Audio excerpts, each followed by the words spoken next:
So I'm going to read this book in pieces because I think that this information is important. So I figure I can put some time into it and fix my hair while I'm at it. Called The Divine Province, and it doesn't have a copyright because these people are researchers and truth sayers, and I'm all about the truth. Just to give you an example, why? Well, the way I look at it, for anybody who's in charge, who's in control, who has the authority, to imagine that they need to withhold information from the people for whatever reason that they come up with, this, that, the other, is a false belief. You see, you got to ask yourself, are you making a civilization of people that are worth living amongst? Like the kind of question you'd ask yourself about being a parent. What kind of a person are you building? Are you creating? So when you have somebody at the top, or people at the top that have that decision-making authority, and they make decisions that are just self-righteous and false because they really know that they're just greedy and they don't want people to have all the information because it doesn't help them control us.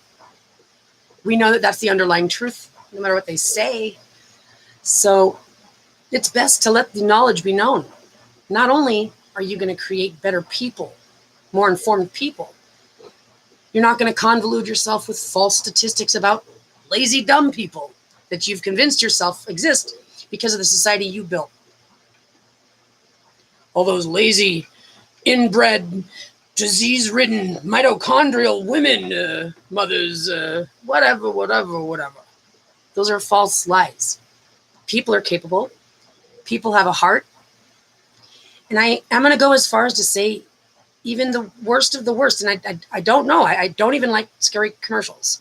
But I will say I have to believe that at the center of like the craziest psychopath is somebody that was broken.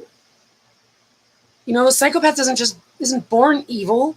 They get abused, neglected, psychologically assaulted, dismissed, teased, bullied, ignored, blamed, scapegoated, etc. Those are all assaults.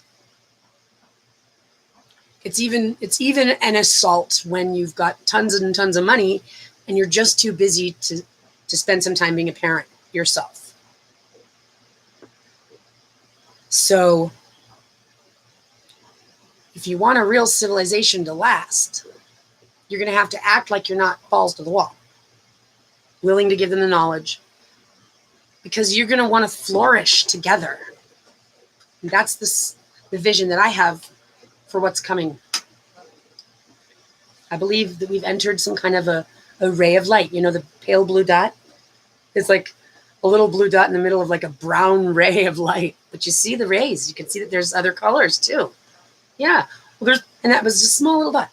So there's just time parameters between when we're passing through those rays. And for all we know, alignments can change the direction of the ray or our angle to it. But whatever the case may be, the era of enlightenment has arrived. Excuse me.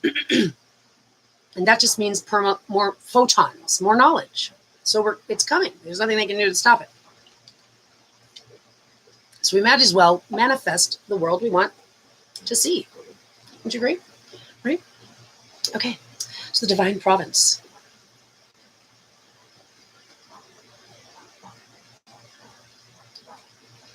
It's got quite a little introduction, and I'm going to read it. This book is dedicated to truth and those who seek it. There is only one truth. What is it? Ironically, you already know. Yet, it is difficult to extract it. Many are seeking a new truth at the turn of the century because the old truth does not feel right anymore. This book is dedicated to those who seek what that one truth is. In the end, the path to truth leads to unconditional forgiveness and a clear understanding of who you are. That's what this book is about. But first you have to know who and what to forgive. Otherwise, it has a tendency to nag at you and to affect your life in silent and subtle ways. We've all heard of regression to past life or current life experiences that are in the unconscious mind, waiting to be known before they can be released. We've all heard how dark things from the past gnaw at us until we remember them and forgive them. Then things change. The road to ultimate peace and truth lies within the self. You've felt it, even acted upon it, but you've nothing to substantiate it. You know there's something wrong with your life in this world. It's a constant nagging when you watch the TV news, read the newspaper, see the atrocities, go to work, pay your taxes, behold to the banks. It's everywhere. Yet wherever you go, people seem to be oblivious to it. There seems to be an invisible world out there that limits your true potential, but you don't seem to find it. You know there's more to you in your life. You may even feel empty, lost, and alone, like there's an invisible trap of conflict and a need to fear something. You feel trapped in a world that is like a gopher wheel with the promise of a better life coming. You hear about conspiracies, about the global elite, about how you've been deceived by the banks and your leaders. You look for glimmers of light within the darkness of war, conflict, and poverty. You believe in a God of love and one that answers your prayers, but around you, the evidence to support this is sparse. What's also nagging at you is who you really are, why you are here. What is it that is your destiny? And why do you just seem to work your life away to pay others and obey the rules of governments, corporations, follow the religious experts, and succumb to social or cultural beliefs? There seems to be no escape, because you're not sure what is wrong, what to do about it, and you fear the consequences of acting on your impulses to be more independent and free. And so you sit at a place of conundrum, continuing the facade of joy and happiness, looking for every little tidbit and morsel of bliss because you must. Inside you say, stop, enough is enough, this is not right. And did you notice this nagging became more dominant in the last 12 years? Which I don't know when this was written, but that is what it is. There is a new knowing inside you now. For when you get to the heart of the matter, or what is more commonly known as the heart of the matter, your truth becomes a simple knowing that resonates with your inner being, regardless of who tells you otherwise, or what your intellectual training gravitates towards. It's a truth that you are more, and you must rise above the conflict of evil and good. This book is dedicated to all the souls who feel trapped in those minds and bodies that have misunderstood the law of attraction, energy forces of matter, and allowed themselves to unknowingly receive what they have asked for, simply because they do not see how energy works and determine a way out. It is an unknowing solution because you have entrusted others. It's unknowing because you drummed to the teachings of religious and government leaders limiting your powers. It's unknowing because you may not understand how and when you gave away your powers. This unknowingness goes deep because you may also be trapped by your own spiritual limitations, allowing yourself to be trapped into a commercial dysfunction called debt. If you are one of those souls and do not even realize it, this book is for you. If you do realize it, then this book is also for you because it explains why your life is as it is and what to do about shifting it into a higher place of spiritual and commercial sovereignty. The book is to reveal a different version of history as to what has happened to humanity. It is simply the way humanity has accepted this to be. But up to the year 2000, when a great unexplainable shift occurred, this shift has brought into attention a remarkable new picture of the dark and the light, allowing humanity. This shift has brought into attention a remarkable new picture of the dark and the light, allowing humanity can make an informed choice to rise above it all. On the other hand, you may be quite happy to be where you are. That's fine too. It's your choice as to how you live your life. But one thing is for sure, if you're born into a family, a culture, a nation, you're born into a code of belief and conduct that becomes your initial path of life, whether it's royalty, slavery, poverty, or wealth. That is your initial birthright. But is it your true birthright? Perhaps being born a human has a different birthright than the one you are born into as a blood family.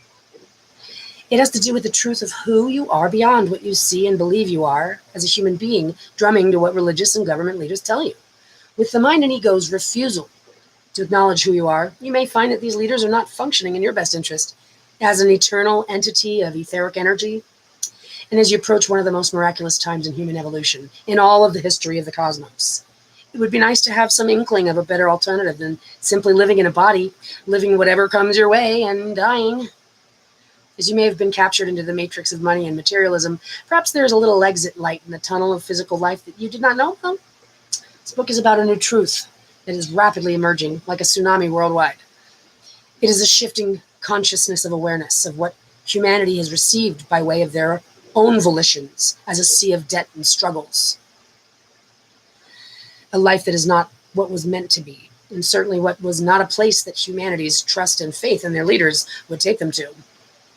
Humanity has given way to sovereignty of spirit and commerce, and the awareness of this not being what humanity has simply accepted as being in their best interest is the tsunami resulting from this sea of illusion. The illusion is that the harder we work, the greater the debt, which has intruded the total fabric of our lives. The illusion is that we nullify our own beliefs of peace and harmony because we believe what our leaders tell us about the many gods. So perhaps the truth of how this has come to be will allow one to forgive, forget, and move on to something better. We've been lost in a sea of illusion because we decided that this was okay. Well, I kind of don't agree with that. I think that it's been really force-placed, and we had to be honest. But we do have to look at it from a perspective of not allowing it to continue in other words, I can't participate with understanding how everybody else did it before my life. But we do need to understand what we're responsible to do, being aware now, moving forward. I wouldn't have let it get like this. I've been barking about it the whole time. So we've been lost in a sea of illusion because we decided that this was okay. And we trusted that our leaders, that we the people placed there to protect and preserve freedom and liberty. Wait, what? And we trusted that our leaders, that we the people placed there to protect and preserve freedom and liberty. The faith is that they will work in service of all as one, a natural consequence of the trust that we gave to the religious and government leaders. Something about the tsunami of increasing mistrust indicates that this faith is amiss. The message of a way of life is now vibrant, with the message of a need to learn lessons from the old, forgive that which has been, and shift into a new birthright. But what's the difference? This book is brought to all in order to present what has happened, what is happening, and what can happen should each individual choose to take an action to accept a new belief and to act upon it. It all begins with a knowing of the two sides of the coin, light and dark, good and evil, so that a comparison can be made. And that comparison, initiated as a separation and polarity, once forgiven without condition, becomes unity. That decision arises when your own experience and knowing has an awareness of the two sides of the coin. So this book will present dark and light, evil and good. And the source lies two forces of Lucifer and Christ that creates polarity and conflict. Know that whether these people and events presented here are either evil or good is a judgment call based upon individual perception. Depending on where your belief is positioned, bad and good are interchangeable. In the middle sits a doorway that merges the two. On the other side of the door is unconditional love of spirit. The key to the door is unconditional forgiveness, humility, humbleness. Forgiveness comes from being able to be humble. That's what I believe. Being unperfect. Let us give you a briefing of the thesis of this book. In the beginning of life, your soul takes its journey of expression. In the end of your life, your soul leaves with what it experienced. During its time of expression, there is polarity, separation from itself, where all that is you're experiencing and expression is interchangeable from dark to light, or a shade of gray, depending upon your perception of your life lessons and what you choose to retain. In the end and the beginning, you are soul that is the Godhead of creation, who wills itself to express that which is love. In the end and the beginning, there is no thing that can be everything that is your creation, your illusion of reality where you play out your acts. In the end and the beginning, it is absoluteness, to no attachments as you come in pure and leave pure, back to you in the essence of you, love. In a near-death experience, a glimpse of this is given. So why would one who knows this linger between the end or the beginning? Is it not time to gather your life's lessons of polarity and separation and send them back to from whence they came, illusion? The issue is that most do not know this. This book is to show you how interchangeable dark and light can be. Look at the other side of the coin and decide for yourself. There is a new revelation in this book that will take you beyond belief at first. It is because what you will read presents a different version to the world of God and man than that has been taught. It's a story of the dark and the evil earthling being polar to the light and the good earthling. First of all, this is not about conspiracy theory. We're all responsible for our choices the same way we decide to choose to work for a corporation. It is about what simply has evolved as humanity's ways. It is about a different picture of history and a different look at the evolution of earthlings upon planet Earth. The lesson cannot be learned if it is unknown. The wrongs cannot be forgiven if they are not brought into one's awareness. One cannot become enlightened if one cannot see the light. And one cannot manage the energy of manifestations if one does not understand the rules. Secondly, this book is not meant to judge what is evil. Although there are many quotes, passages, and references in this book that support evil and a satanic, diabolical conspiracy that is not the belief of the authors. It is the author's belief that at some point in the evolution of the spiritual earthling, light and dark will coalesce into the higher being of unity, regardless of Christ or Lucifer beliefs. And it is in this light that this book is written so as to see and understand the conflict, then to rise above it. It is the author's belief that all soul, regardless, engage in the expression of life to allow others to learn and rise in their quest home. Certainly is a big-ass flipping introduction. Well, this is going to be intense. The purpose is to shift your financial and spiritual affairs into the jurisdiction of peace and sovereignty in a new light. Although it may not seem apparent to you, your sovereignty of who you really are may have been given away with you without your knowing, thus slowing your rise above. It has to do with simple ideas and concepts to do with polarity and unity being applied to you in opposition to the way it was meant. In particular, the focus is from a standpoint of commerce and religion, the two greatest forces on planet Earth. Polarity, or the process of being attracted to opposite directions, is what has happened to the spiritual sovereignty as the earthling has chosen to be separate from his spiritual self. In commerce, the earthling has chosen to seek the benefits of employment with what we call planet Earth, Inc., thereby giving away the sovereignty of mind and body. This process is simply choice to believe and apply the way in which you think, speak, and act in accordance with what belief. The sole purpose of this book, however, is to bring into consciousness the possibility of forgiveness and entering the jurisdiction of unconditional love. Evil or good, dark or light, we all seek expression of the soul to find itself as a non-local piece of the source. At some point of this path, through time and lifetimes, there is a realization that you are the captain of your ship, that vessel of mind and body, and you reap what you sow in thought, word, and deed. Once you understand this as an internal knowing of truth, you stop beating yourself up by attracting negative energies into manifest. At some point in the evolution from the power of the body into the power of the mind comes a point where evil and good converge into spiritual truth of source from whence you came.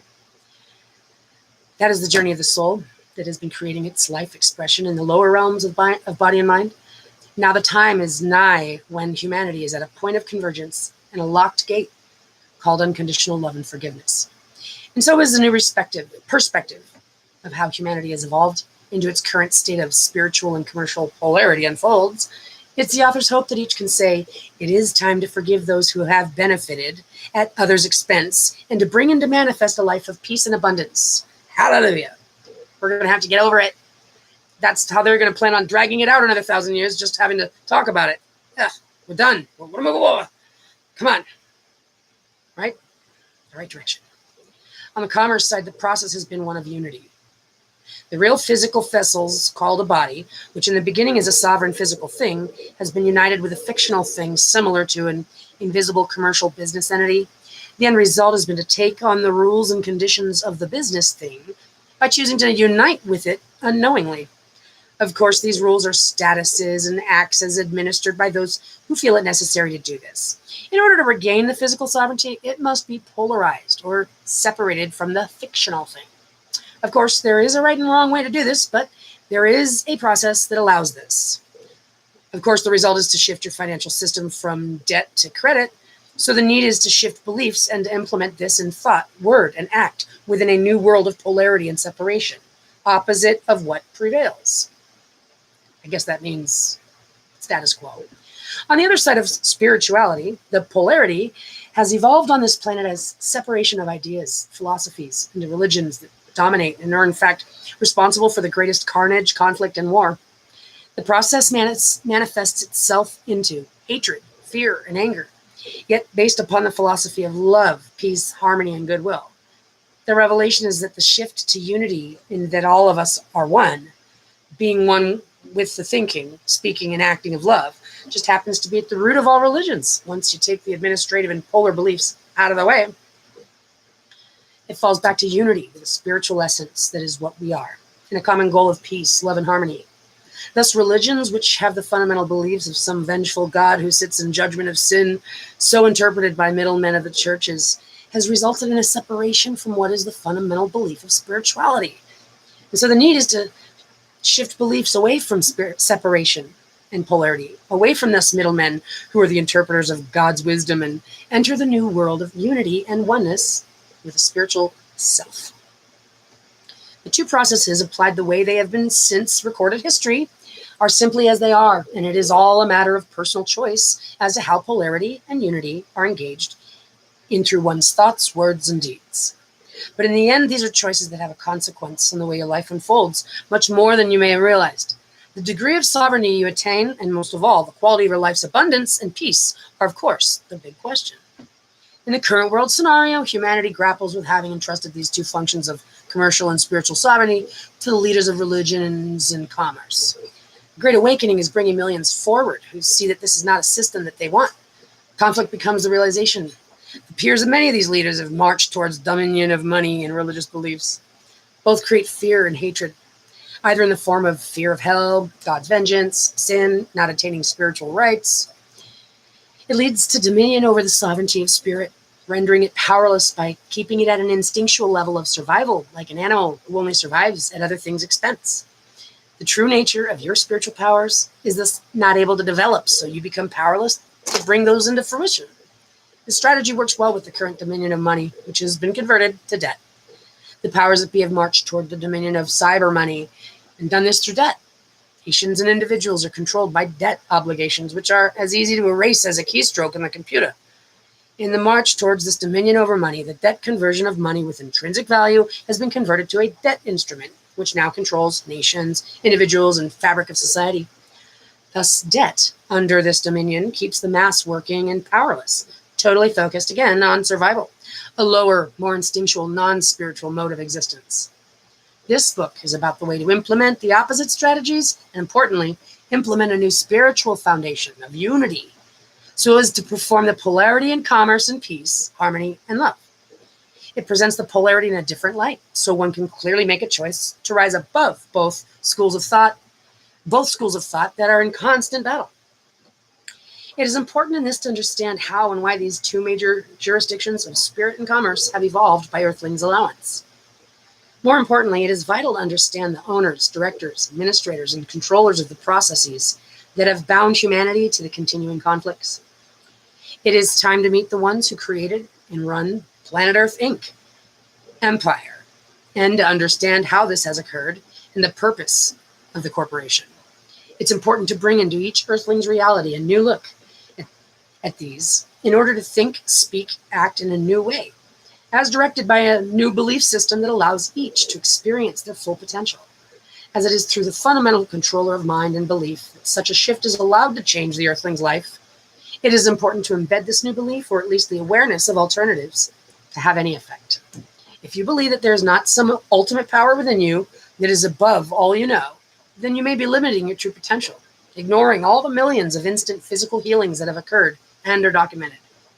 If you believe that within you is a force that is your total consciousness, giving life and feeling to your body, then you may be limiting your true potential, ignoring the millions of near-death experiences that have occurred. If you believe that within you are no higher powers of metaphysical or physical nature, then you may be limiting your true potential, ignoring the millions of people who exhibit these clearly. If you believe that a God of love and peace can be vengeful and judge your life to decide your entry into eternity and your eternal life, then you may be limiting your true potential through what others say and interpret, ignoring the reality of the meaning of love. If you believe that you're a sinner and are born into subservience of a God or your leaders, you may be limiting your true potential from your full potential. If you believe that your life is not a result of your own beliefs, thoughts, words, and deeds, then you may be limiting your true potential from the knowing of the ways in which energy works and how to change your life. If you believe that science is your only reality as observed by physical observation, you may be limiting your true potential by ignoring the new science on non-reality of quantum physics. If you believe that you're a fictional entity that laws and statutes apply to, then you are limiting your true potential into slavery and obedience to others, compromising your earthly and spiritual sovereignty. If you believe that money and debt are the same, then you may be limiting your true potential from the basic understanding of what debt and money are defined to be. If you believe that there's no difference between your given name and your name in capital letters, you may be limiting your true potential by giving away your commercial rights and freedoms. If you do not believe that your other name, designed as a fictional entity to hold your estate created on your behalf at birth, you may be limiting your true potential from your rightful inheritance as a beneficiary. If you believe that you have no choices in your life, that you're a victim of conspiracy, of lack, of genetic problems, of infliction by others, then you may be limiting your true potential from a better life, health, and wealth. But if you believe that you, as you are now, have lived a fruitful life and that those who run the planet are good, that's fine too, because in the end, it's your own path you must travel. This is not about conspiracy and bad guys that enslave you, but it is about Lucifer and Christ belief systems that create polarity and conflict. It is about what it is and what each individual has chosen to believe, think, speak, and act upon so as to limit their own potential. When a human realizes that something he does creates pain, it is normal to see a withdrawal from continuing that action. When a human realizes that what he thinks, speaks, and acts upon also can create pain in accordance to what he creates, he would also withdraw from these. But unfortunately, this cosmic working of energy has not yet been understood sufficiently to make the choice. At first, this book may cause pain of what has been done to compromise your spiritual and commercial sovereignty. It is to test, to rise above it, and to generate the emotional energy of forgiveness, so as to create a better life and a better world. As a mortal, you cannot pass through the gate to self and your true source without it. This book is presented to you to reveal the other side of the coin, so you can rise above both sides. Forgive, move on, and understand your true potential. We're at a great time when the two forces of Lucifer and Christ require choice. The last 12 years provide a new revelation of this other side, and these references and research are provided here. The quest for the truth behind the Matrix began decades ago, but in the last 5 years, what was considered as fiction has now gained a foothold as nonfiction. The time is now where millions have taken an awareness to a different truth about sovereignty. Judge for yourself. Chapter 1. The Lessons of History. We will now take you back into history. It will take us back to the time of Samaria, and then forward to the year 2000 AD, when an important shift began. It is important to understand that there will be many words that have been perceived as evil, dark, or unpalatable based upon individual perceptions. Drop this judgment into that unconditional world of peaceful neutrality. For every word has a polar negative positive connotation based upon experience and opinion. Allow the rising above to neutrality prevail. For in the end, there's no judgment, only the light of your true being. There's a simple way to do this. Refer to this as the Trinity Triangle of Unity. At the bottom of the triangle are two poles, negative and positive, evil and good, dark and light. Whenever you encounter words that instantly conjure up one or the other as your choice of perception, understanding, or belief, count to 3 and rise to the apex above the third pole of unity. Here, disengage the emotion and judgment and open your heart to impartiality. This brings us to look at where we are in our evolution as a civilization. What you will find different about this history is that it presents a different picture of where we have evolved to and how we arrived at this point. Where possible evidence and research will be presented, but the process will be like a story, so as to create some continuity on humanity's evolution. Over the last thousands of years since recorded history, mankind has been infatuated with gods, royalty, kingdom, and self-growth. A huge part of this has been the constant interplay between good and evil. This has evolved into a diversity of ideas, cultures, behaviors, religions, and ways of life. In particular, it's necessary to look at the New World Order, which was founded in 1943 at the first conference between England, the United States, and the Soviet Union by leading Jesuits in Tehran.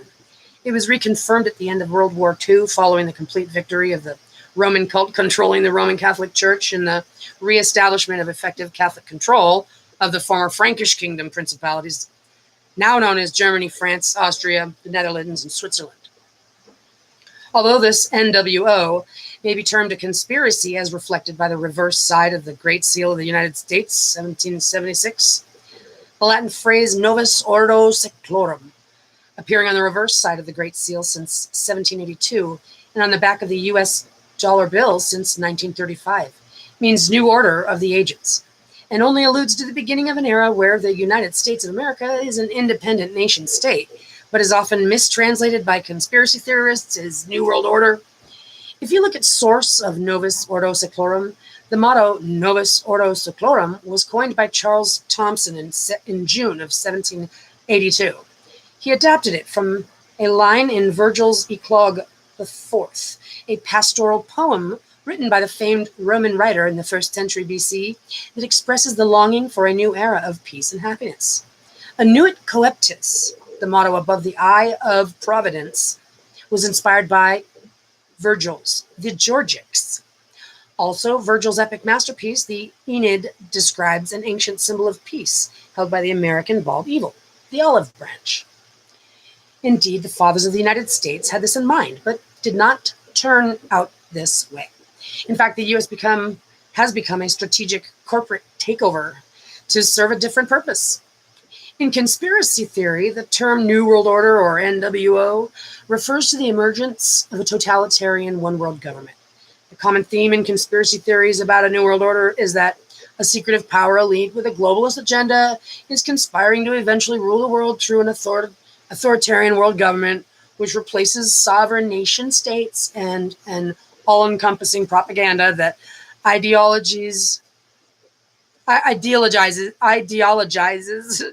its establishment as the culmination of history's progress.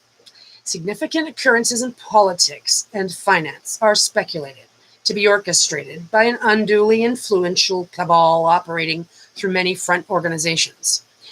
Numerous historical and current events are seen as steps in an ongoing plot to achieve world domination through secret political gatherings and decision-making processes.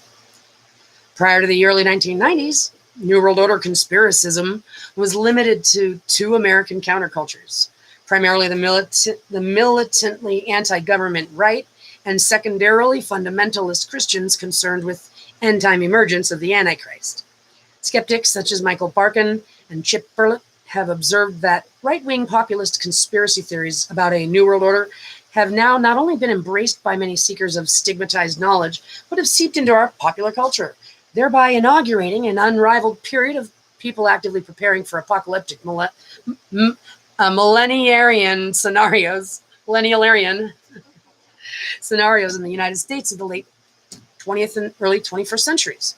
These political scientists are concerned that this mass hysteria could have what they judge to be devastating effects on American political life, ranging from widespread political alienation to escalating lone wolf terrorism.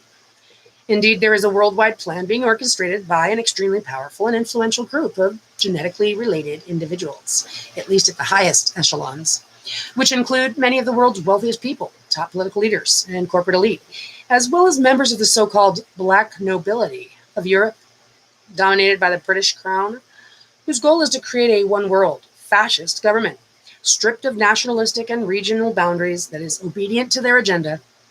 Indeed, their intention is to effect complete and total control over every human being on the planet, and there is information pointing to dramatically reduce the world's population by 5.5 billion people. But will they? While the name New World Order is a term frequently used today when referring to this group, it's more useful to identify the principal organizations, institutions, and individuals who make up this vast interlocking spiderweb of elite conspirators.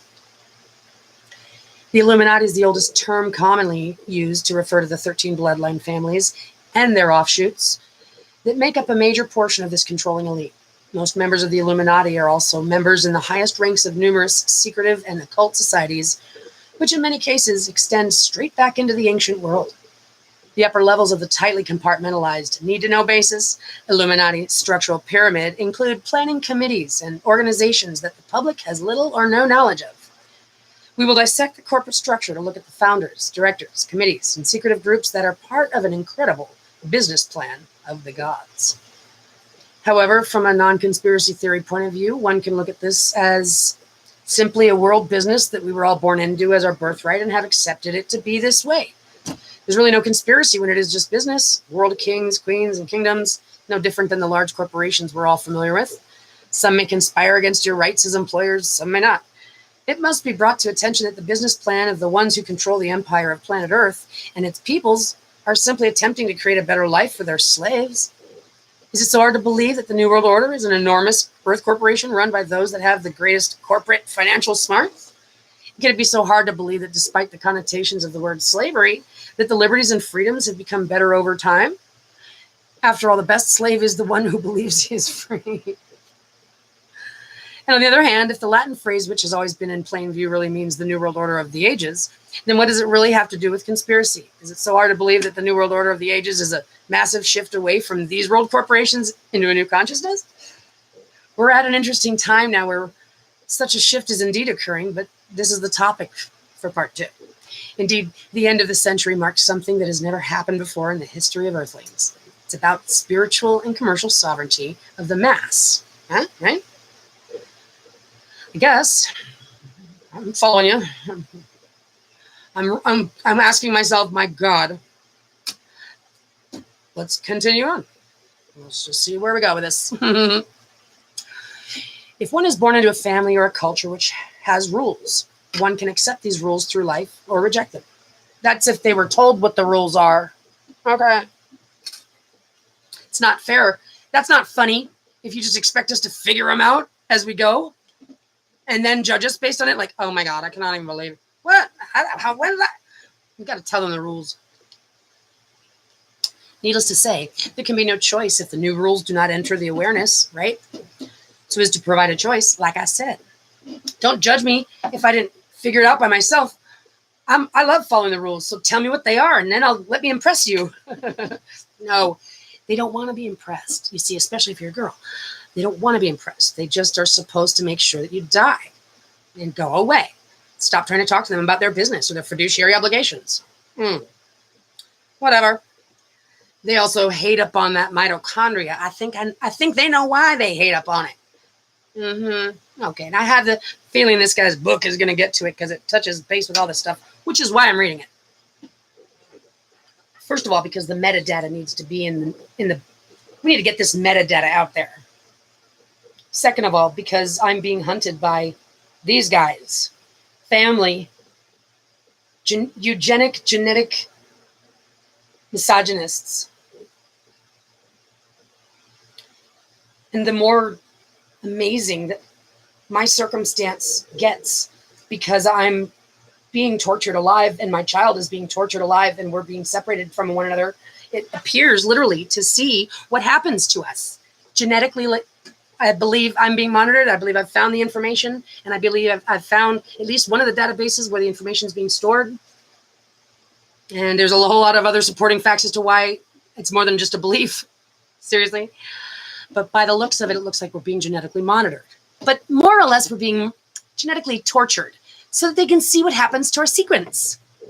I think ultimately what I was shown is that they're trying to gather the information to find out basically what it takes to kill a strong soul. Maybe it's because it's a strong bloodline. I don't know. Maybe it's because my mother was considered a wild card. I don't know. But it looks like ultimately the goal is death, and they can make some money off of those sequences. Patent this, patent that. From the looks of it, it doesn't look like they really know much about genetics, but it does look like they like to hypothesize, and they usually hypothesize wrong, but they really do love the opportunity to curate confusing science-sounding stuff, which is where they can tell you, that's where they can talk shit on you. That's right, in the scientific way. And I have a hard time believing that the computer would come up with all this stuff all by itself unless it was taught how to be judgmental, take observations that are not complete, and call it something. That's not what a computer wants to do. But anyway, let me digress. Move forward. All right.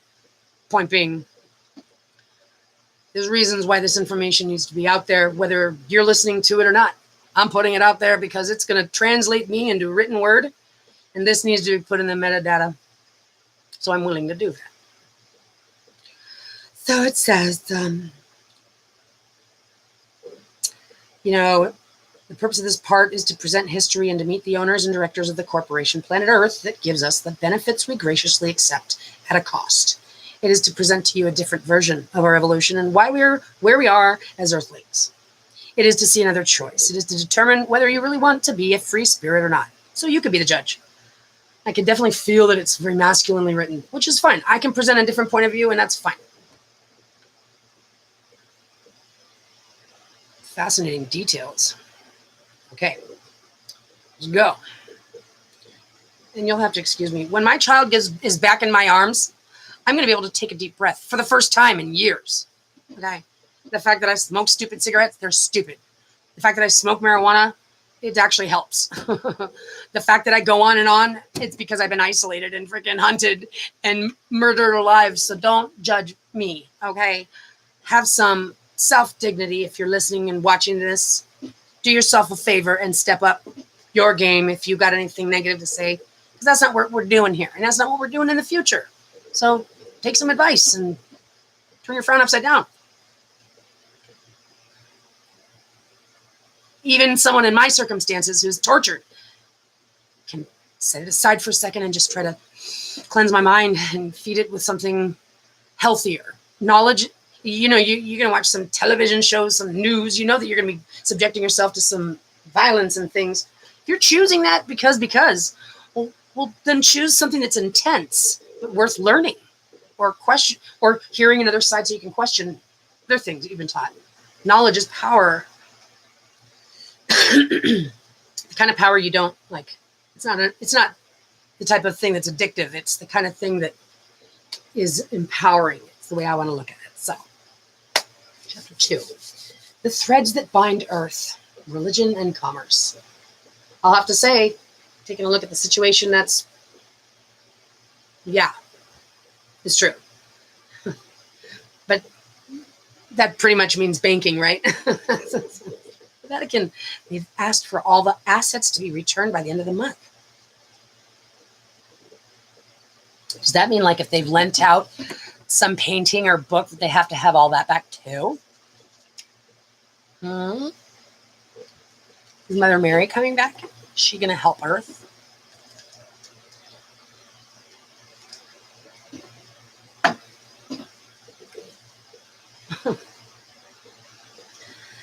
There are two major forces on planet Earth that have been the root of the greatest strife in the history of mankind. The purpose of this opening chapter is not to paint a dismal picture of what has happened and brand it as a deception or conspiracy. We as Earthlings have in majority simply received what we have asked for, and sometimes it takes a wake-up call to look back to see what is wrong in order to determine what is right. I agree. Are any of us alive today that were here back in the beginning? I don't think so. And even if there was, they won't raise their hand to let us know. But so none of us actually are the ones who started this, right? So that means everybody's just taking orders of what they were told to do with their lives to continue it on, right? They say some castles took like 600 years to build. Was he not a king until he had a castle? Because that would just be kind of embarrassing if you're like a king staying at the Motel 6 for 600 years. I don't know. Well, it was definitely not a protected king with a moat and a castle. Is it the one who can build the castle first wins the crown? That's not very funny. I'm just being a jokester.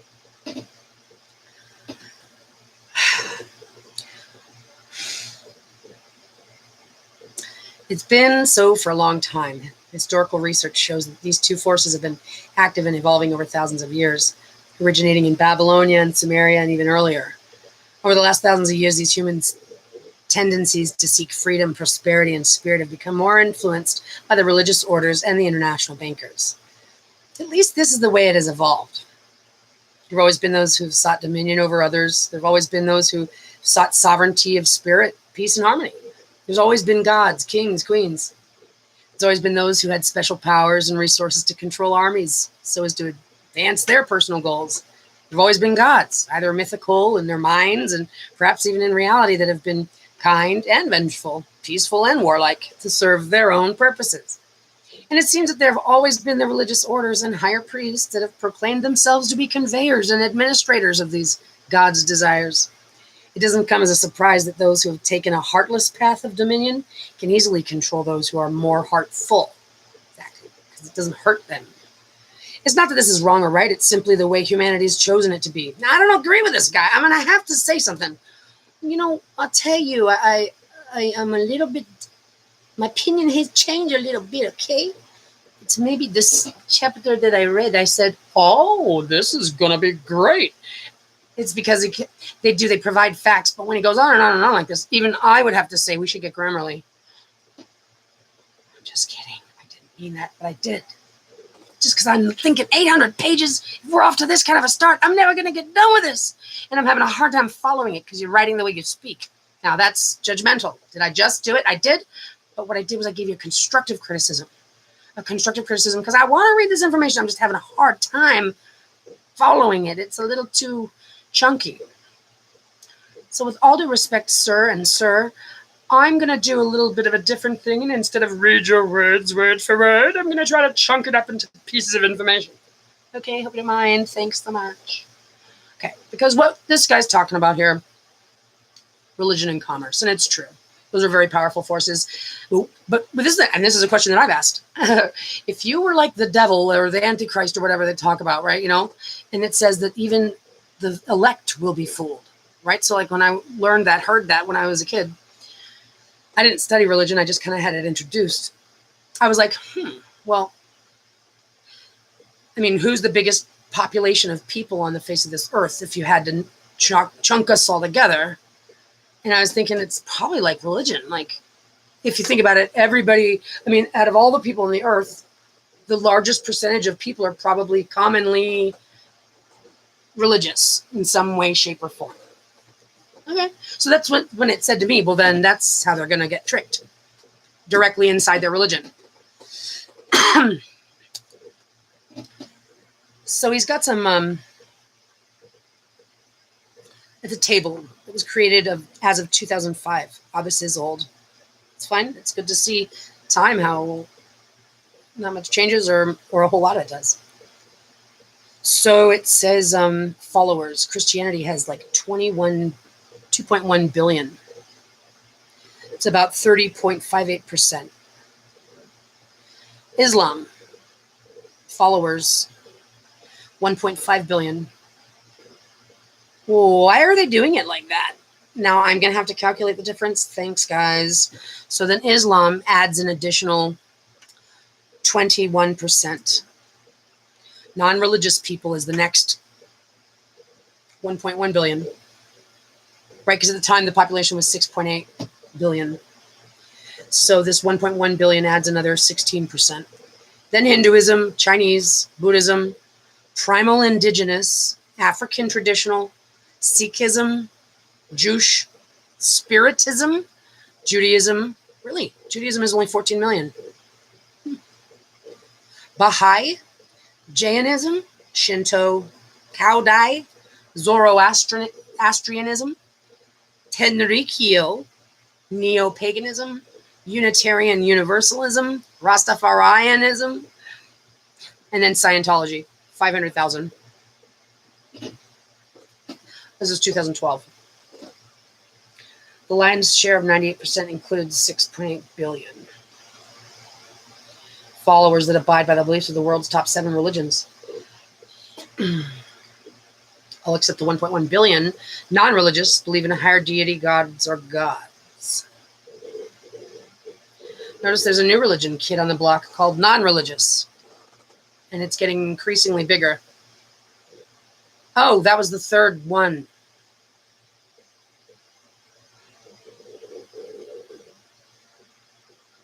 Oh, it's a good statistic to take a look at. It's increasing exponentially. In 2004, it was reported to be increasing at 15%.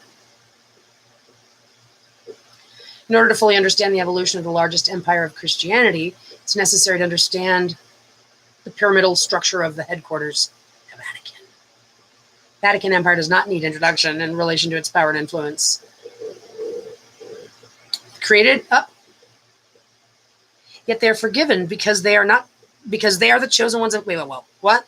The history of good and evil and how they have preached this through sin and righteousness is stark with the ungodly methods used to enforce their beliefs. Yet they are forgiven because they're the chosen ones of God. The religious and financial empire they've created has been simply smart corporate business, which can be identified in their declarations. I do not want to. Okay, I guess it's a good example. Consider the 1455 papal bull, Romanus Pontifex. It's the first testamentary deed and will, and first crown over land.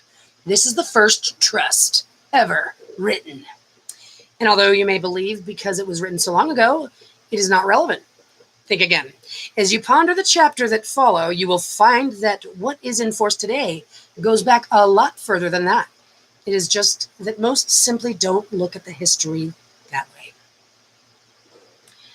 The Roman pontiff, successor of the key bearer of the heavenly kingdom and vicar of Jesus Christ, contemplating with the Father's mind all the several climes of the world and the characteristics of all the nations dwelling in them and seeking and desiring the salvation of all, wholesomely ordains and disposes upon careful deliberation those things which he sees will be agreeable to the divine majesty, and by which he may bring the sheep entrusted to him by God into the single divine fold, and may acquire for them the reward of eternal felicity, and obtain pardon for their souls.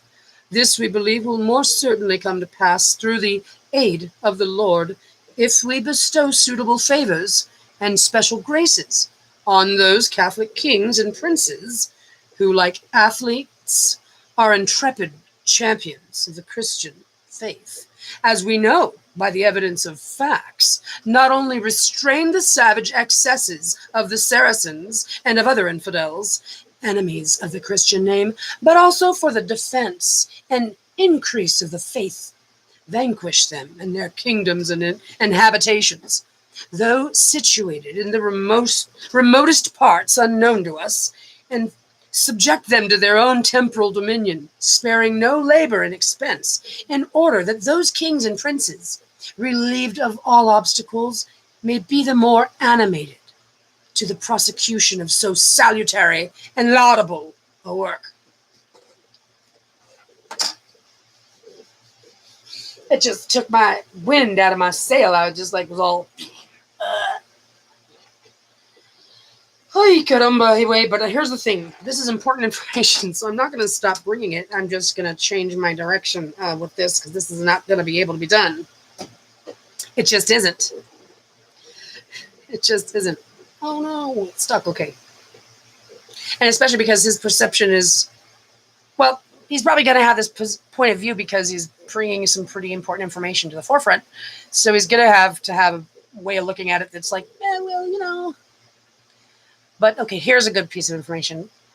It's the biggest financial power, wealth accumulator, and property owner in existence, possessing more material wealth than any bank, corporation, giant trust, or government anywhere on the globe.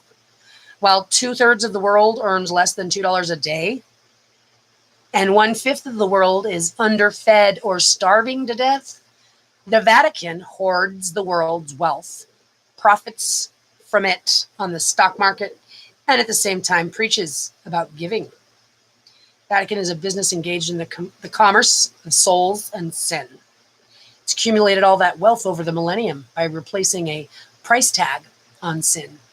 Many bishops and popes actively marketed guilt, sin, and fear for profit by selling indulgences. There's even a credit system, as worshipers were encouraged to prepay for sins they hadn't committed yet and get pardoned ahead of time. Those who didn't pay up are threatened with eternal damnation.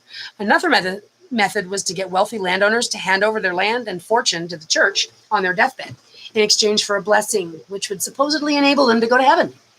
Pope Leo V rebuilt St. Peter's Basilica by selling tickets out of hell and tickets to heaven.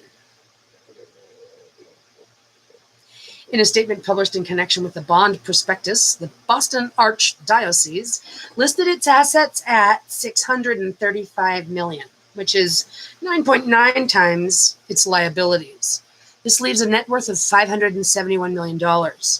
It's not difficult to discover the truly astonishing wealth of the church once we add the riches of the 28 archdioceses and 122 dioceses of the USA, some of which are even wealthier than that of Boston. But because many of these are private corporations, there's no audits, no accountability, no regulations that disclose these holdings. They have a branch office in every neighborhood. The Vatican's treasure of solid gold has been estimated by the United Nations World Magazine to amount to several $billion. So why are they bringing all their money in? Because they're trying to start the fall of something? Is that what it is? Are they going to hand out the money? Well, I read their constitution the other night, and I didn't do it too closely, but I kind of just was trying to get the idea. It had the air of potentially trying to give us abundance, but then this feel of like taking our kids from us and making all of us obey an order. It really did.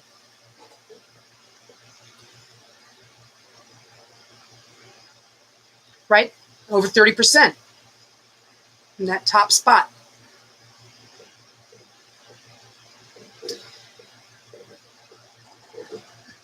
In the staggering evolution of what relates to the existing pyramid of debt.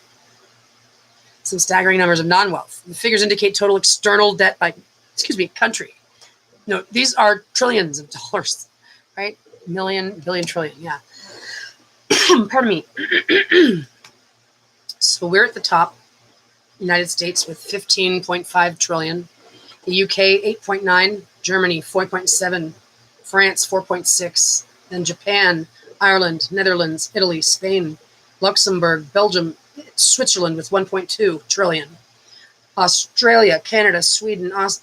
So Sweden is the first one below a trillion, 853 billion. Austria, Norway, China, Denmark, Greece, Portugal, Russia, 480. For that big of a country? Well done. I like your submersible, by the way. Anyhow, Finland, Korea, South Korea, Brazil, Turkey, India, Poland, Mexico, and Indonesia. The bottom, Romania, Hungary, United Arab Emirates, and Argentina. That's actually 200 countries in debt. However, these are just the top 34. 76 trillion. Did they account for how much they've taken from planet Earth? Are they planning on paying those back? I'm just saying. Because women and children are kind of being treated like planet Earth and all of its metals and, minerals and stuff. It's like they don't really think about where they're getting it. I think they're kind of like pirates. They don't think about where they're stealing it from. They're just like, I've got it.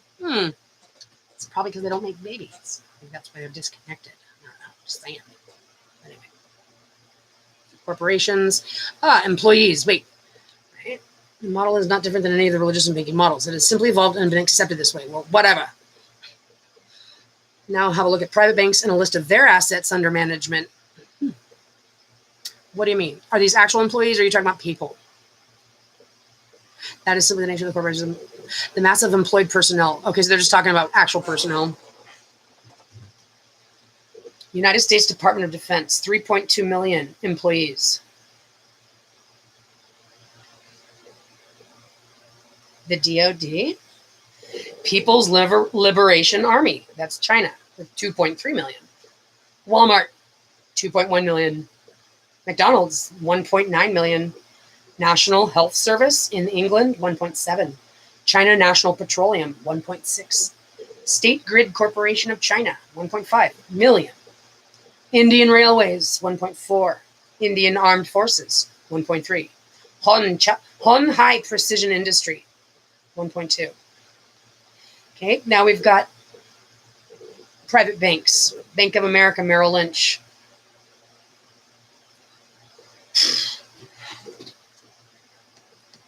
Is it, wait, million, billion, trillion? I think it's trillion. Almost 2 trillion. Then Smith Barney, UBS, Wells Fargo, Credit Suisse, Royal Bank, JP Morgan Chase is 10. Goldman Sachs is 12. ABN AMRO, Barclays, Citigroup's number 20. Bank of New York Mellon, 17. They're probably a lot higher on the list now. Yep. They've been buying out the little guys. It's definitely not the way that it goes, though.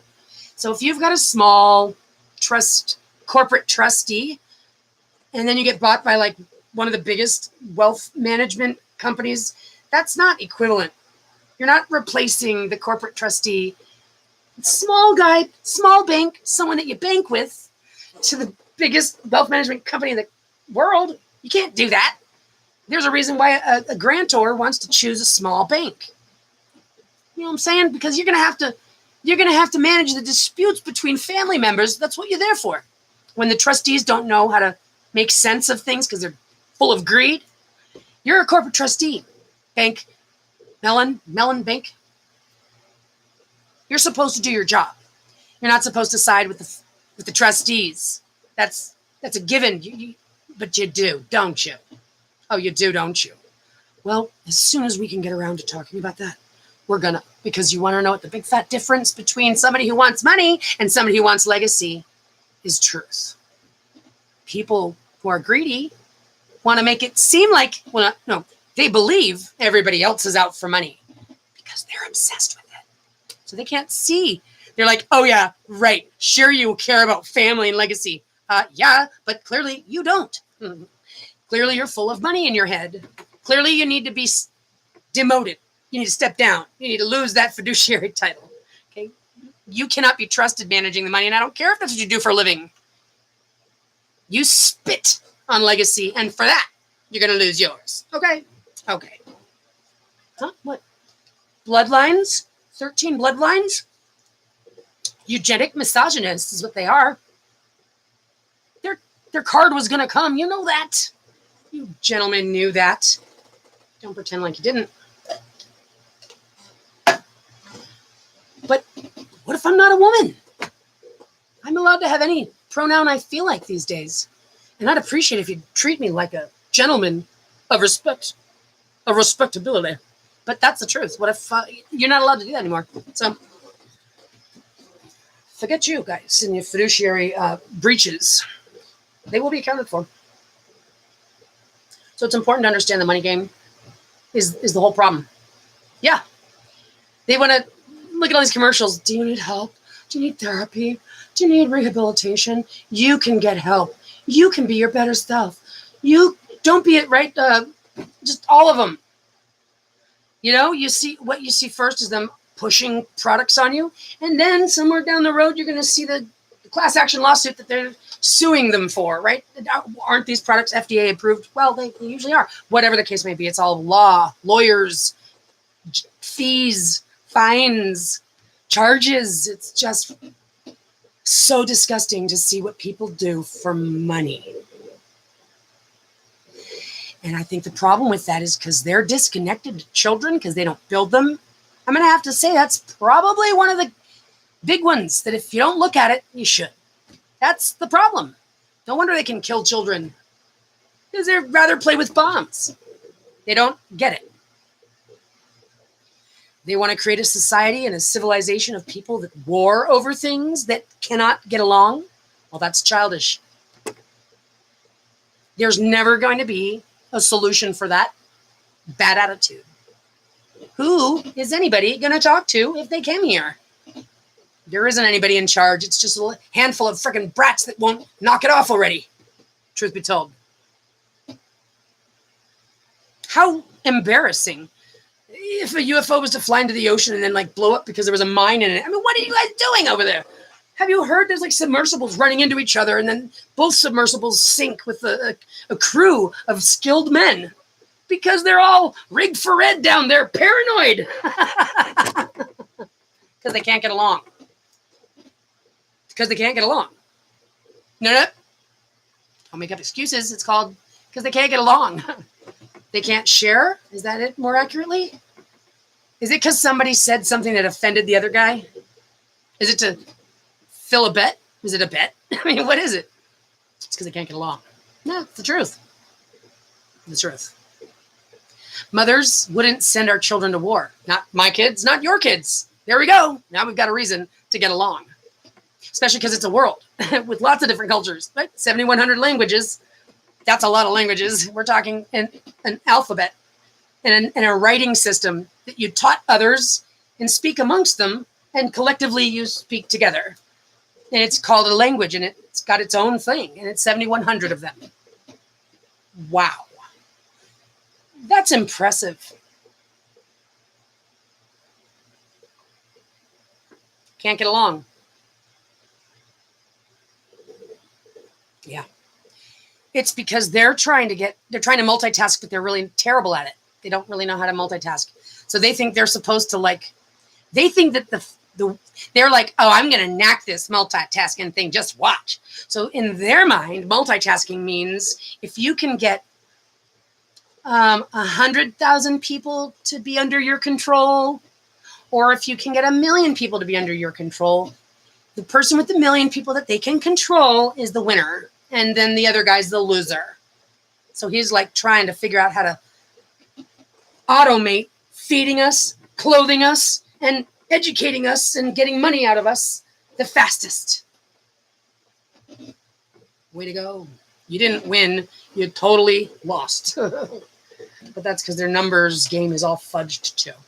So I'm going to move forward with this piece on this book, The Divine Province, to bring some things to Front Street through the vessel that is this book, and put into my own terms because that's what I'm going to do, to raise these conversations. And then I'll change the caption to have what the chapter is. But that's what I want to do. I think this is a beautiful book as far as the information that it raises the conversation on, nonetheless, right? We're talking history.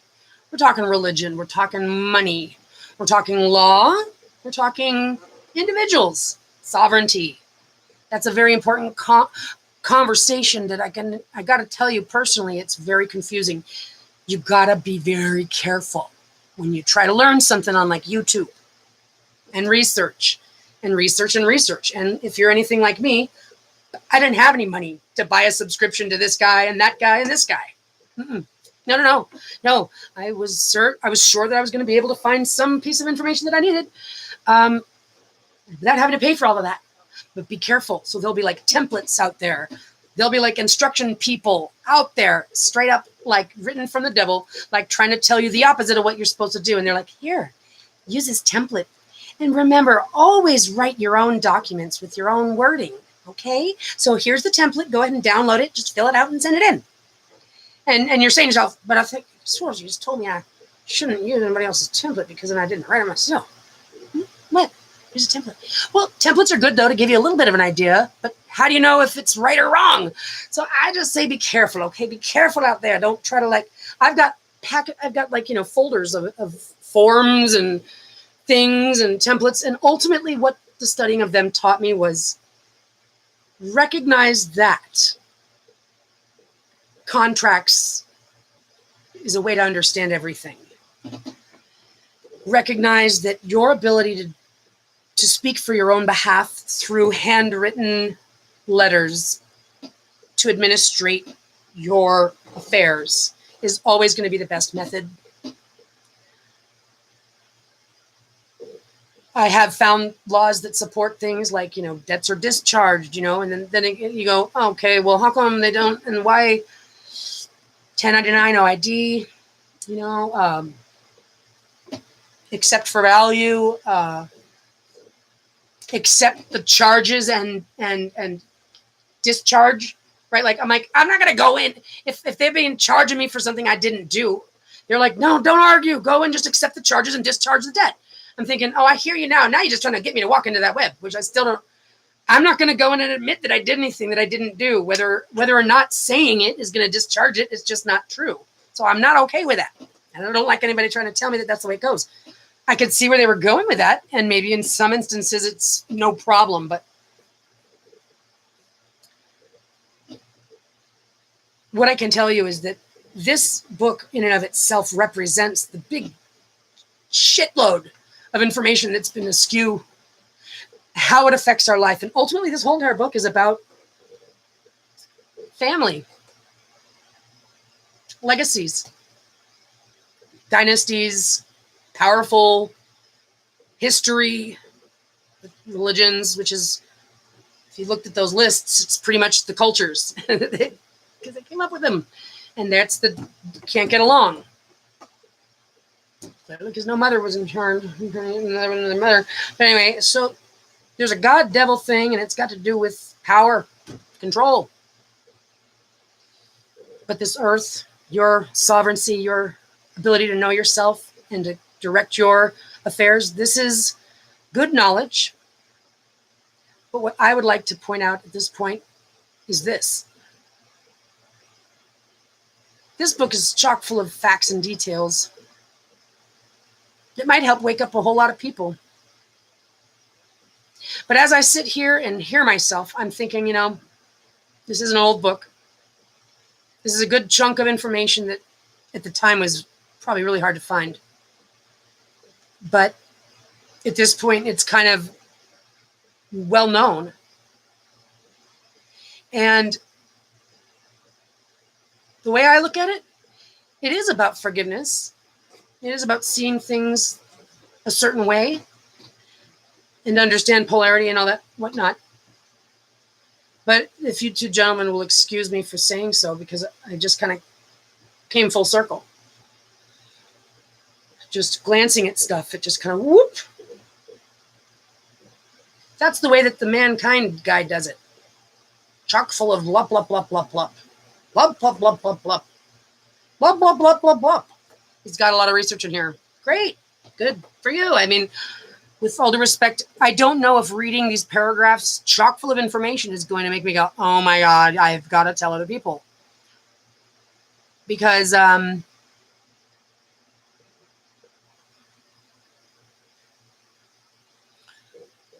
we've got one theme here.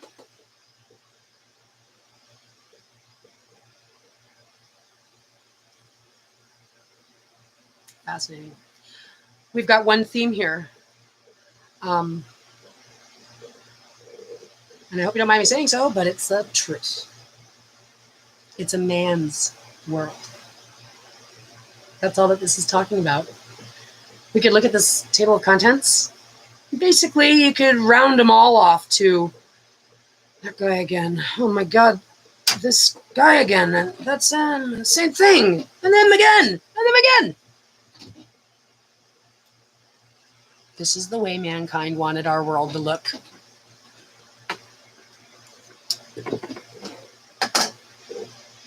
Well, that was an interesting excursion, thinking that I was going to embark upon something awesome to help bring some information.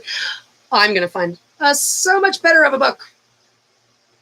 So what I did was go into this wholeheartedly with an open mind and reach the point where I thought I didn't see coming. Reach the point where I'm like, oh God, well, we're done here. Yeah, because I'm throwing up looking at that, what I just saw. The empire, the dynasties, the gods, the Rothschilds, I know, I've heard it all before.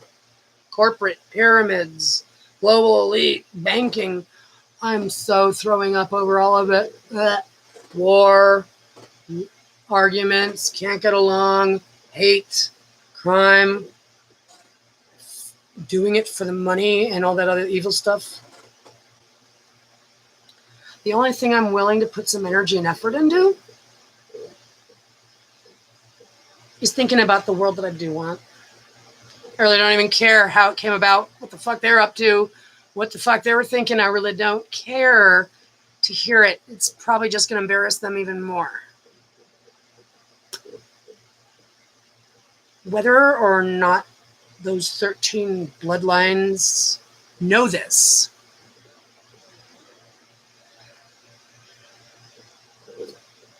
but it really just sounds like a group of narcissists that were at the forefront of something. They're like the first computer programmers that are all, hey, guess what? The governments pay us money to tell them what computing means. We probably shouldn't give them all of our secrets. That goes without saying. So that way they've got this cute little key in their back pocket when they're all, guess what we've got? We know how to do that and you don't. Isn't it right? All the people in charge depend on the people that work for them to tell them the truth, to tell them all the truth. Really? You think that they're going to tell you everything they know? That's not the way you guys work. Sorry to have to say it, but it's true. Why would you expect them to tell you everything? You don't think they'd keep something to themselves?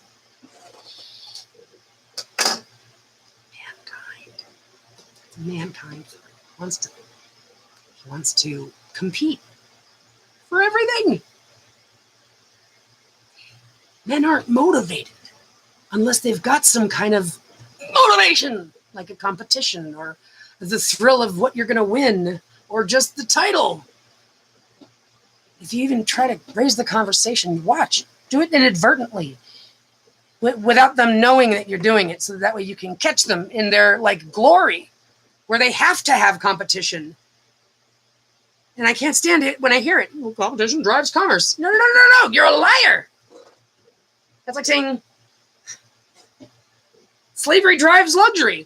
You have to have it. No, you don't have to have so much luxury. How about that? No, you don't. If you've got to compete to be interested in doing something, well, no wonder you don't like to clean the toilets. No wonder men will never be able to realize that women were not required by law to be the housewife and cooker and cleaner and this, that, and the other. They just are not going to get it through their head that it just hasn't been like that all along. That was their story that they wrote. So let's start it as an endeavor to bring some information that I didn't write so that way others can see that I'm just trying to be intellectual.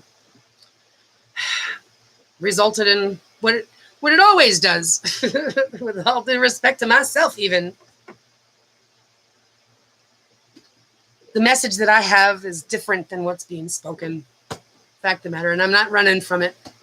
And it's truer than truth can be. And I know it's even rational, and it's going to take some getting used to. If you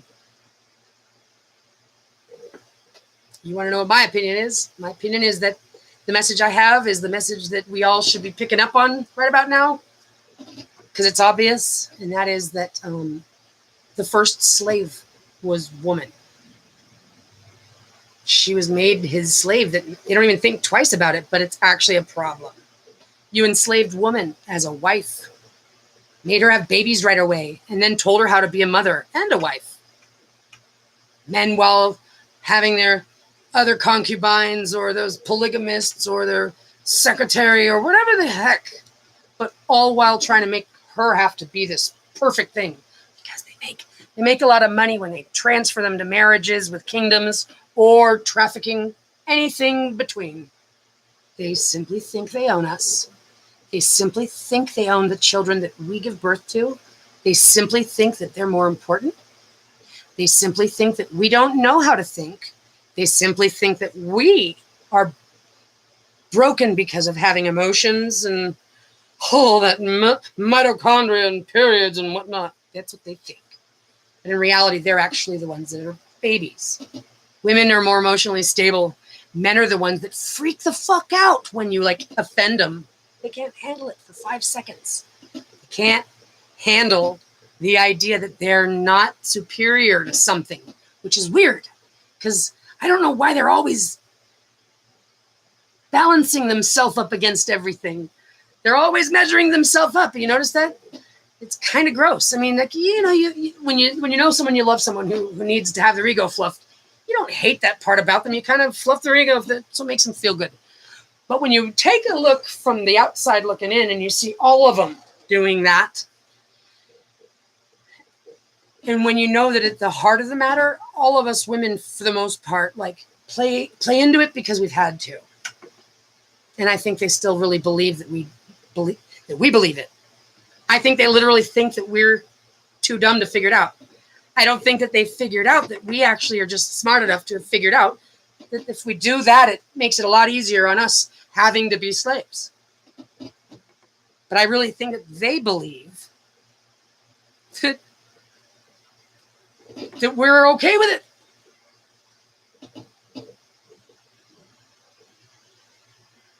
And there's nothing wrong with the family value system or having a head of a household or a husband and wife. I'm not opposed to anything that's rational. It's when any kind of ideology is trying to shove itself down your throat. So therefore, it kind of bothered me when I was growing up, and it was kind of like, the proper family is a Christian value system. Whoa, you don't have to sell Christianity to me to get me to understand the fundamentals of family. So could you do me a favor and leave your labels at home? Just generic. Family values are good. That's so hard. You always have to throw in your little labels. Are you making money on the back end for that commercial? For that, what do they call it? Why? Does anybody think that it makes sense to shove ideas down our throats? Knowledge. We've got the computer, we got the internet. And it seems like, especially now, because of that there's a literal psychological war against our ability to have knowledge. It's actually quite scary. So let's not get caught up in this hullabaloo like I almost got us into. See, that was an example of what not to do. No, that was an example of being human. Yeah, that's right. I have hopes and dreams, and they change, actually, based on things that happen. That's human. Isn't that great? Because I'm not out here trying to be like on a television show or with like a, I'm not pretending to be perfect. I think it provides us all an ability to feel ourselves in a, I guess you could say, in a connected way through a box of some sort. We're going to have to get used to this for sure. It's going to get better, but the process of this is also helpful. But yeah, my bottom line thought process is, it's one problem. I see one thing that this guy's going to talk about to the day that he is out of breath. This man right here with his writing and his talking, it's pretty intense. And it's all about families and money and money and money and war and disagreements and children that don't want to grow up and learn that they don't know everything and they should really stop thinking they do. Brrr. Right, this guy's going to finish this book with, it's your choice. You decide. You create your reality. Not so true. Not so true. I didn't build this society. I would never have done this. So I didn't create the circumstances that all of us are being placed into. That almost sounds like a gimmick.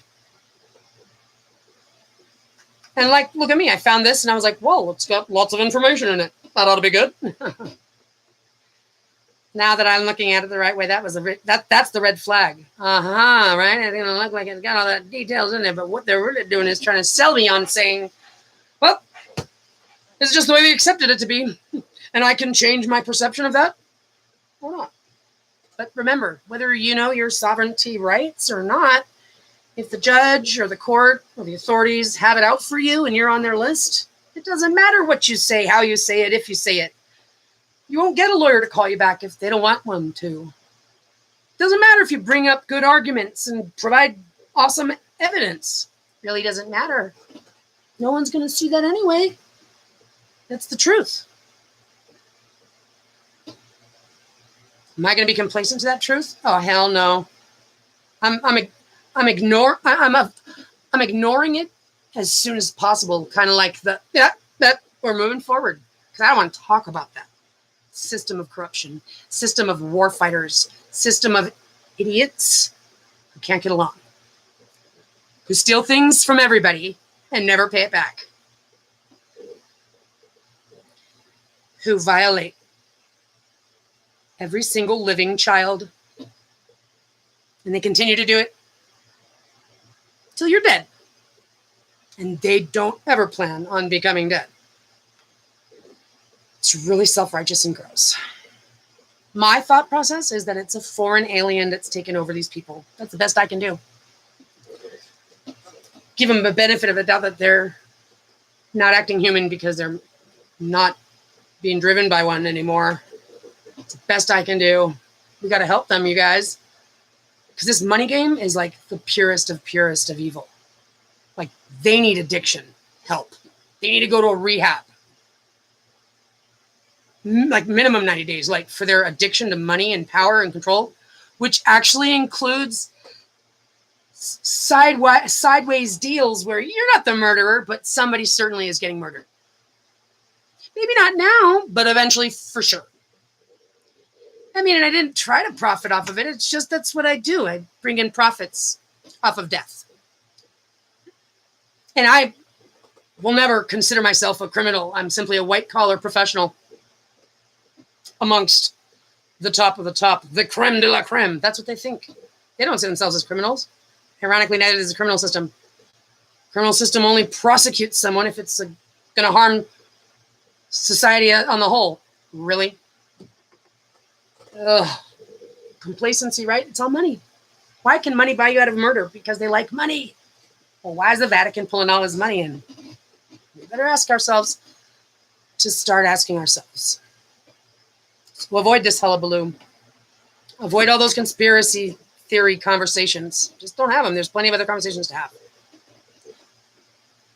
If I could ask all of us to do one thing, so this is what I'm going to send to the universe tonight. Universe, I really wish that you would delete all of the things that are ambiguous and vague and no longer relevant because it's been that it's excess.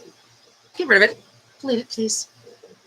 Secondly, I want to send an energy of new. The truth needs to become exposed. The money game needs to go away. And that's the bottom line. Because the only way that I see it is if everybody stopped participating in politics. Period. And gathered together in a town square. Actually, but there isn't a way to do that. There's too many people. Not on the earth to gather collectively. God, these guys, they want to get rid of everybody. They're all, oh, you want to get rid of people? We can get rid of people. No, that's not what I meant. I'm talking about the town square. On the town square. Why can't we vote at the same time on the same website with a code or a number? Like the one on your back of your driver's license. It's like 150 numbers. I'm kidding. It's like 16 or something. But it's a number I never saw anywhere else. Don't you think they've issued you a number that's very secretive and you could find it somewhere? Something? You think we can't? Remember all that money and resources they were entering into voting rights, protecting your voting rights? But it was actually a dupe sham hoax because they're trying to make it sound like you don't need to bring an identification to... Weird. Just weird nonsense. Ah, let's get together in the town square where you do get to be heard. I don't want us to take any more excuses. Well, that's because the docket's full. Bullshit. Why don't they handle business when you get there? Yeah, that's right. Don't keep dragging it out. Are you a judge or not? Okay, then bring the two people up in front of you. Don't let any lawyers in the room. Who needs a lawyer? Somebody that's got something to hide. Somebody that wants to manipulate the law. Somebody that doesn't want to give you firsthand testimony. It's fired. So don't let it. Schools. They don't teach our children. Now they're perpetrators. Get your kids out of school. Now, politics. They never tell us what they're up to. I don't know. First time in my life when I've actually said to myself, oh, shit, I need to know who my judge is going to be and have the ability to look up that judge to know what their political points of views are. Because they could very well just be down to murder the type of person I am. Fundamentally. And it's a problem.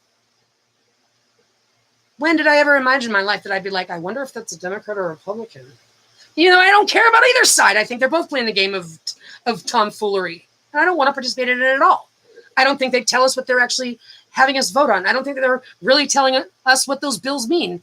They say things, vote no on this, but it's something that it's to play with your mind, to make you not know what it means. And it's too intense to even study or gather the information relevant to understand. It's a game. Why are we playing that game? So now when it comes to this is what we've accepted, it's in that regard that I say, well, now I don't expect people to just start rioting. That's what they'd love. No. But I do think it is rational to expect people to behave more due diligently, like questioning things, right? Like when thing happened, with the thing and the lockdown and all that whatnot, I thought to myself, why aren't more people just saying, stop the conversation? He said, she said, he said, she said, what they said. No. Why aren't more people just saying, sorry, can you just show me what you're talking about? Just do like you normally do. Put your names and brands and labels and fill in the information that you give us, and then we'll talk about it. Like, they're trying to get away with not telling us anything, so they keep it really busy in the news, and you feel like you know a lot about it, and you're tired of hearing about it. They never told you anything. You could be asking questions, not listening to experts. Hey, well, great. I'm glad to know you're an expert. Great. Then I kind of expect you to have proof on you, because you're going to be asked those questions. We don't know why you don't provide that information up front, because that would be an intelligent thing to do. Not try to make it hard for us to have that information. So the implications by their behaviors, the behaviors of those who are in charge, the implications speak for themselves. So this is the man's world that's got to go. He's just not open to it. And there's a whole lot of harlot ladies out there that are down to bow down for the king, because she knows that she'll be able to hide behind him and get away with her perversions. And it's all exaltedness. It's got to go.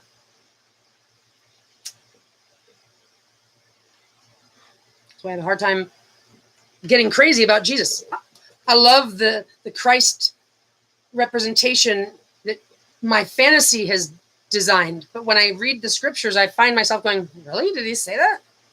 But then again, how do I know? Because there's been other things that have been taken out. So I don't even follow. I don't go that far. I'm not gonna.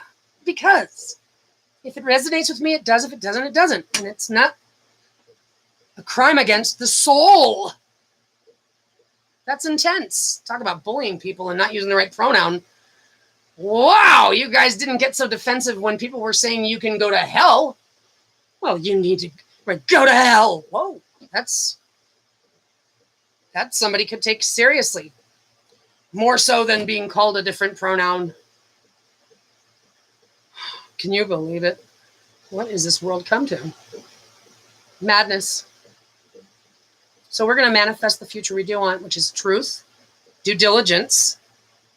Because at the heart of the matter, I don't care who you are, but imagine yourself at your desk having to handle some business, like being charged something you didn't buy. And it's like $1,000 and you need to go grocery shopping and they took it all. Yeah, that's right. I need to talk to the manager. I'm going to escalate this phone call. I'm going to talk about it till I get it done. And I'm going to make it be a noisy wheel. Some people may be more diplomatic than that. Some people can't. Some people never say anything. Yes. Oh, sorry about that. Sorry to have to say anything. Oh, 4 to 6 weeks. Oh, no problem. No problem. That's great. No, thank you so much. Yeah, no, take a couple bucks for yourself. Whatever the case may be. We all want to resolve things, whether we're capable of getting it resolved or not. We all know what that feels like. So at the end of the day, we all actually have a simple set of values. It's just the world right now doesn't want to respect us all as people who are worth having them. Because they're in the business of valuing things, valuing things. So they're more often than not devaluing things. And that's really only devaluing themselves. It's devalued all of our potentials. And that's not something I've accepted. I don't accept what the forefathers have done, to be honest with you. I don't understand where they're coming from. I think they're foreign aliens. I think really we don't think the same at all. They think we think the same. We don't. We don't. Who's we? Me. The uterus bearer. The one that has a uterus? I'm just talking about giving birth to babies is a different thing. And that's all there is to it. Changed my life. And now my kid's been kidnapped because we were trying to get help. Because she was telling on him as an abuser. Fear of going back to his house. And the courts want to be biased against you if you try to tell on a man. They don't like that very much. And they go, your ex-husband, excuse you, not my ex-husband. The man who intentionally impregnated me, who I was left to deal with because he was a stranger and I didn't want to kill the life. And now he's kidnapped my child and had me hunted for death. So get used to it, all you ladies who can't have an abortion anymore. Make sure you don't sleep with anybody ever again, okay, until you get married. Because it could accidentally happen, and then your life is screwed. And the human traffickers have figured that out. The men that can target women to get pregnant intentionally, then they just start harassing you, escalating it slowly, lodging false calls to the cops, faults this, faults that. So eventually they're able to kind of finagle things with a dirty cop, a dirty attorney, and a dirty court. They get things situated where you're the one blamed as being the bad guy. They've got possession of the child to abuse and traffic and exploit, and you're going to be dead sometime soon. So money, money, money.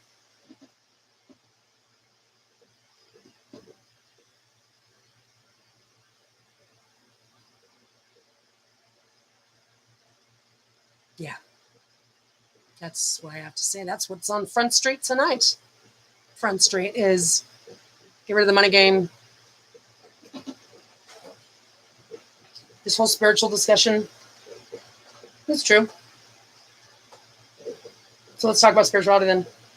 Let's stop talking about money and family and bloodline and religion and arguments, military and bullshit, and boys that can't get along. So I'm going to delete this. Sayonara.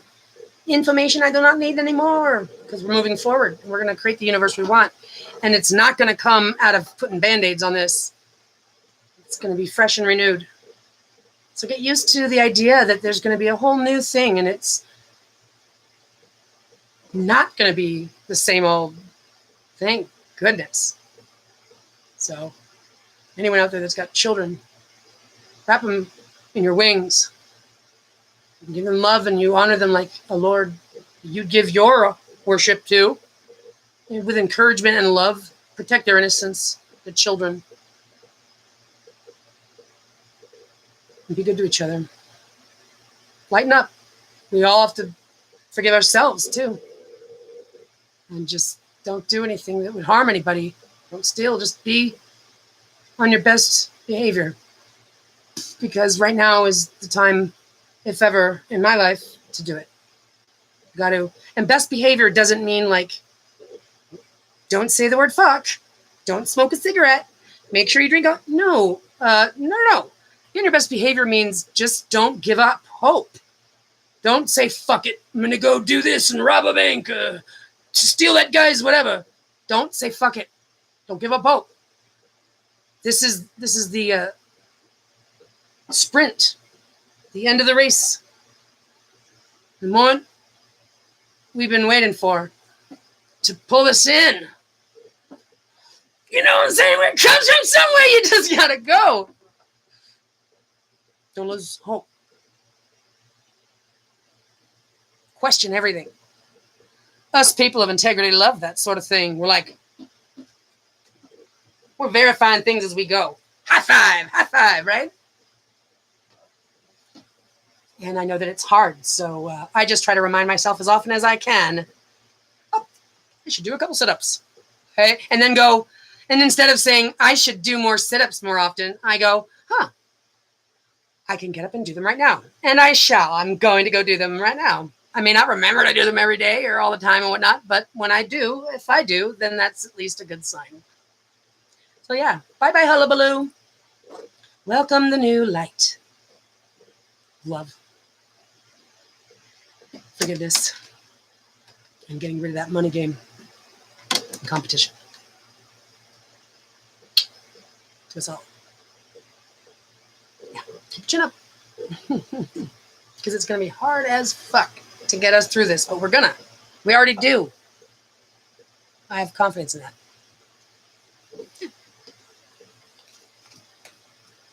Love and light. Good night.